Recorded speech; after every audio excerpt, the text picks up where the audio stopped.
25 tons of whale coming at me like a freight train, and me helpless to get out of its way. I've never heard of a scuba diver getting hit by a whale, so when my dive buddy suddenly pointed over my shoulder during a safety stop, I braced myself for a shark, not a massive mammal barreling straight towards me. I froze, curled up into a ball as his pectoral fin glided over my head. I thought it had missed me, until, on the backstroke, it slapped me, sending me tumbling through the water like I was nothing more than an annoying fly.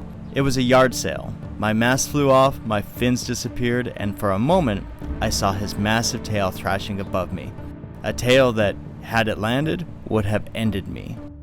The next thing I knew, I was drifting past my fins, rising towards the surface, frozen in shock, just waiting for the pain to hit. From above, our dinghy crew later told us that the whale surfaced too, letting out a whelp, probably as startled as I was. I believe it was just checking us out, only to find itself suddenly in shallow water with no room to move. A traffic jam that ended with me as collateral damage. That's what happened. Yeah, the whale got me good, guys.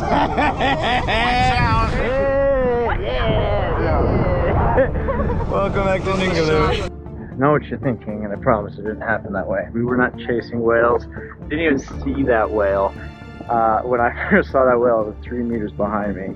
And we were in 5 meters of water, so super shallow. And it pummeled into me. And then... This wild encounter left a lasting impact on me, both physically and mentally. The idea that here on the Ningaloo, you can be minding your own business and still end up on a collision course with a whale is absolutely insane. It blew my mind so much that we've decided to dedicate an entire episode to the colossal comeback of this gentle giant. Enjoy. 30,000. That's how many humpbacks migrate up Australia's west coast every single year from June till September. We're diving into one of the greatest conservation success stories on Earth, the incredible humpback whale migration along the Ningaloo Reef. An endless sea of spouts, an ocean that feels like it's made more of whales than water.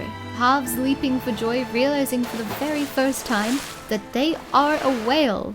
Now, this number might not mean much to you, but this migration is one of the largest humpback migrations on Earth. And that makes it a huge conservation success story. Because not long ago, in the early 1960s, this very population had been whittled down to a mere 500 individuals. Less than 5,000 humpbacks survived worldwide. This was a devastating collapse from their pre-whaling numbers of about 150,000. Australia's own history with whaling is grim. A time when the oceans ran red from overexploitation, whaling was one of the country's largest industries, employing thousands. But as whale numbers dwindled and cheaper alternatives for oil emerged, public pressure exploded. Campaigns by Greenpeace and other conservation groups finally brought the brutality of whaling into the public eye. By documenting hunts, staging protests, and showing the world the true costs of this industry. In 1963, Australia had banned humpback whaling completely. And in 1978, all whaling was outlawed entirely. The last whaling station in Albany, Western Australia, shut down operations for good. From that moment on, Australia became a global leader in whale conservation, at the very forefront of the fight against commercial whaling, a strong voice in the International Whaling Commission, and a launch pad for our friends at Sea Shepherd, who continued to defend Antarctic waters from Japanese whalers. And today, we celebrate their return. Thanks to global conservation efforts, the banning of commercial whaling, and the creation of marine sanctuaries, these giants now breach, sing, and raise their young in the waters where they were once slaughtered. A powerful reminder that when humanity chooses to heal the planet, nature responds with resilience. Fast forward just 46 years after Australia's whaling ban, and we now have 30,000 humpbacks cruising along what can only be described as a whale highway. You literally have to watch out because there's so much traffic out here.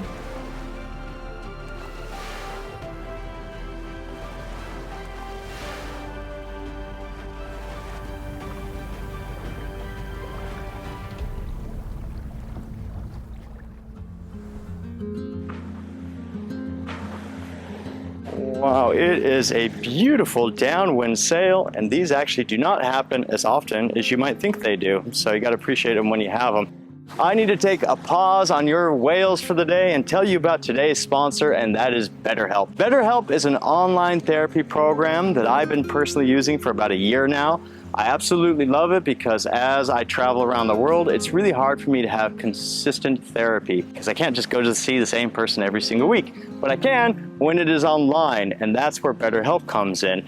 It's beautiful. You don't even have to get dressed. You just go to therapy in your pajamas. Nobody knows. It's absolutely fantastic. Another thing I love about BetterHelp is they have so many professionals in different categories. So you can find and hand select the therapist that you think is going to be best for you. And you can always just change your therapist as well and try many different ones until you get your therapist that you want. I know that we always show the beauty, like all these whales and all this gorgeous stuff that is around us, but that's because that's when I'm inspired to pull up the camera. The truth is that it's not always rainbows and whales out here, that there are stresses out here as well. Me, for instance, we have a really large crew, which gives me a lot of pressure because I wear a lot of hats. I'm the captain, I'm the boss, I'm friend, I'm so many things, and I sometimes lose track as to which hat I'm wearing in the moment. So it has really helped me with my relationships. So therapy can help you with all relationships, and if you think that you can benefit from therapy, I highly recommend you check out BetterHelp as well. If you'd like to, you're going to get 10% off. You follow the link in the description below, and it's going to help out the channel, it's going to help out you. Everybody's going to win. So I can't recommend therapy enough. It's really been a game changer for me, and I hope you give it a try. With that said, let's get back to the whales, shall we? As you can imagine, with so many whales, ecotourism here has exploded. The Ningaloo is now one of the only places in the world where you can swim with humpback whales, whale sharks, and manta rays in a single day. It's a massive boost to the local economy, proving that these animals are worth so much more alive than they ever were dead. But their comeback has triggered something even bigger, bringing Antarctic nutrients north, reviving the entire ecosystem. Because when a whale poops, it feeds an entire food chain. And when a whale dies, its body sustains an entire reef.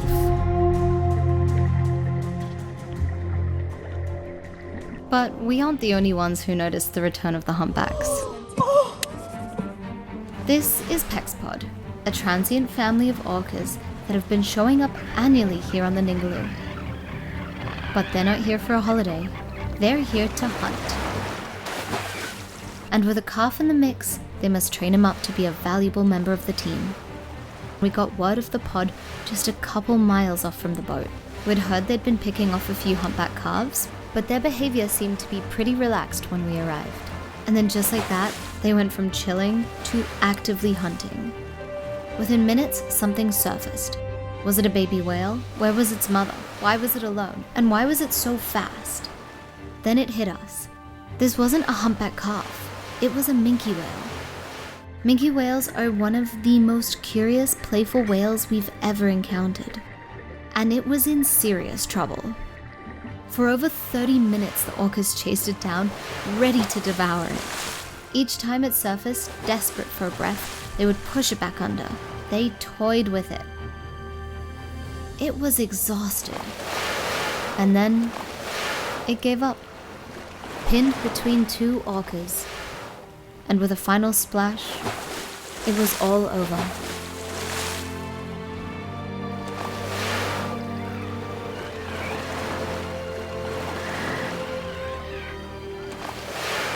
The orcas were ecstatic, leaping, tail slapping, celebrating their kill.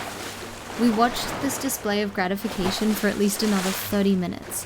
What we just witnessed was something so powerful and incredibly tactful. These are the ocean's apex predators. Finally, they reunited, a perfect hunting formation for the perfect hunters. Swimming in synchronicity, disappearing off into the sunset. It was a moment I will never forget.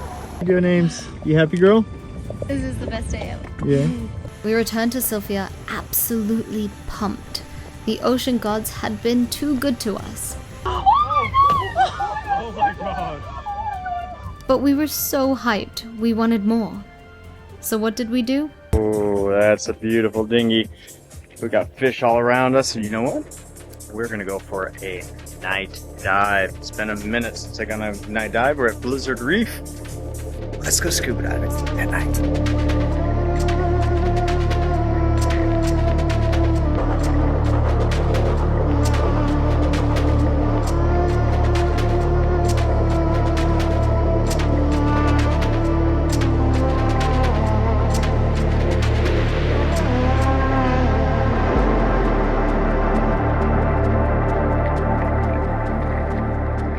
Okay, so we just got out the water from probably the best night dive of my entire life.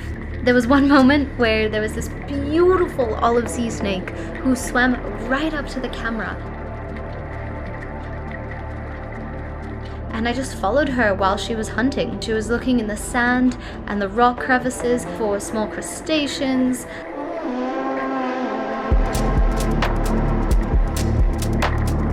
There was one moment where a white tip reef shark did come out of nowhere and kind of scared me because I didn't see her coming, but I think something else caught her eye and off she went.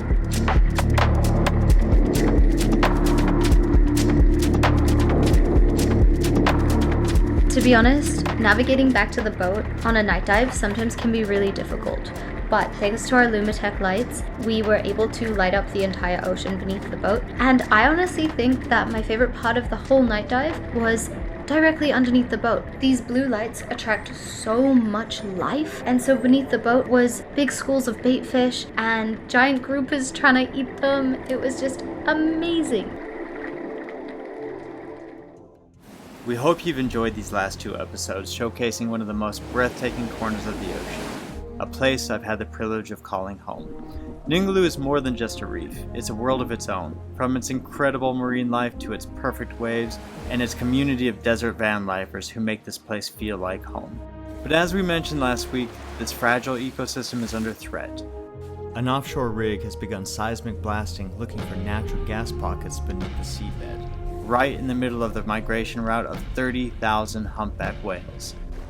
These whales rely on echolocation and sound vibrations to navigate and feed, yet their waters are now being bombarded with deafening underwater explosions. It seems obvious to us that this is a terrible idea, but not to Woodside and the oil giants, who have pushed for the drilling to go forward against the will of traditional landowners, the local community of Exmouth, and undoubtedly, if we could ask them, the whales themselves. If you want to learn more or join the fight to protect Ningaloo, check out the links in the description below to our friends at Protect Ningaloo and Greenpeace Australia, who have been working tirelessly to keep Woodside's oily hands out of this ocean.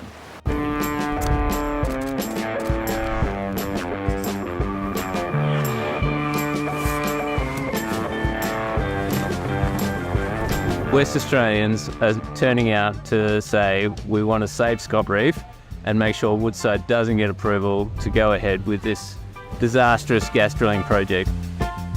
I think it just truly proves how much the community here and within Western Australia cares about our oceans and about the longevity of the wildlife and wild spaces that we have. There's nothing more powerful than a group of people coming together and fighting for what's right. So it was awesome. We know Woodside can't be trusted. They've got so many things that have gone wrong with their projects, so many safety concerns that have been lodged. We can't be drilling for gas in a climate crisis, and we can't be doing it at a place where it's as pristine and as biodiverse as Scott Reef is. We know that Tanya Plibersek is the one that can actually be in the position to say no to this disastrous gas drilling project at Scott Reef. The main thing that we're trying to do is just to raise awareness to this reef system, and so that we can hopefully get Tanya Plibersek to make a decision that we can keep this beautiful, wild, natural space free from industrialisation.